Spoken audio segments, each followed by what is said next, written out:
right, hold up. We are about to get into the behind the scenes of Arcade Arms, and you are in my shot. Fine. All right, let's do this. The Legend of Zelda was always a game we wanted to do a weapon from. And a bow is the kind of weapon we wanted to put into the series. And it seemed like the perfect fit, the hero's bow from The Legend of Zelda.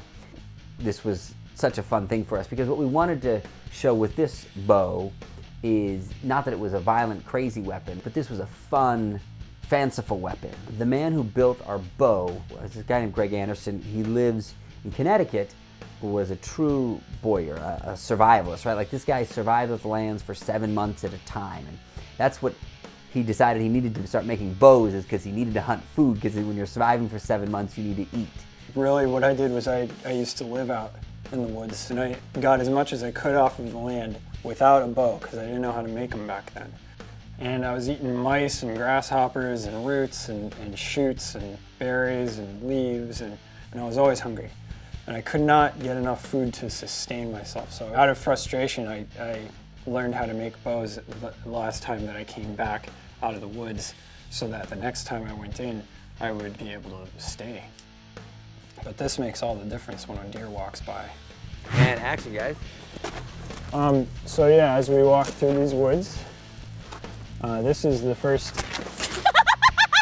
I told you I'm not good at the snow thing.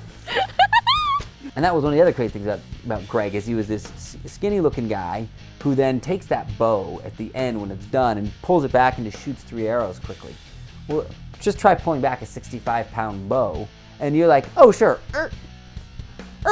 and you can't hardly move it. And this guy just fires them away. Basically the materials that I use are organic, and so they have these like knots and lumps and like irregular growth patterns and stuff like that. And so what I'm doing is I'm taking like this tree and I figure out how to get it to bend right, even with those imperfections.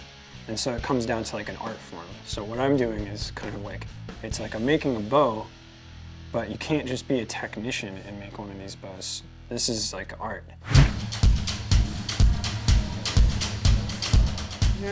I'm learning to play the ocarina in like 30 minutes.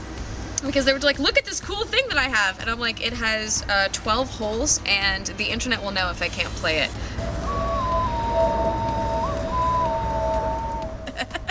And I ran out of breath too quickly to actually finish the song. So our bow expert, Patricia, she's fantastic. We found her through another stunt coordinator that we'd worked with, and he'd worked with her on Arrow. But one thing that none of us were quite ready for was the draw power of the bow, that's 65 pounds. The bows she uses on Arrow or the bows she uses in other places or testing are 25 or 35 pounds, much lighter bows. This is 65 pounds, it's a warrior's weapon. And that was a fun shock when she got off the plane and was here. And something that me not being a bow maker, I didn't know anything about. Sure, it's 65 pounds, aren't they all? Link's bow would fit under what we call the home guard style. And the home guard bow is one of the oldest bows that we've ever found archaeologically wise. Link's bow has flat limbs, but at the end, the knock ends of it are rounded like a longbow. So that's a home guard style, and it is, as far as we know, the oldest style of bow and arrow out there. That bow's pretty powerful at 60 pounds. You could definitely take out a moose or a moving vehicle.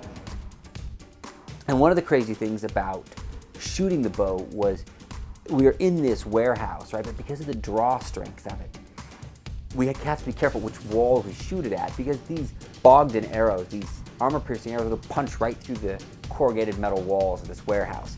So anytime we were trying to devise a shot, it was like, how do we keep her from shooting it at the metal walls that are all around except on one side, because it would just gone straight through the wall if it had missed and, hit the innocent passerby. How difficult it is? Okay, so normally I have a standing nice and tall, comes up nice and straight, and I release.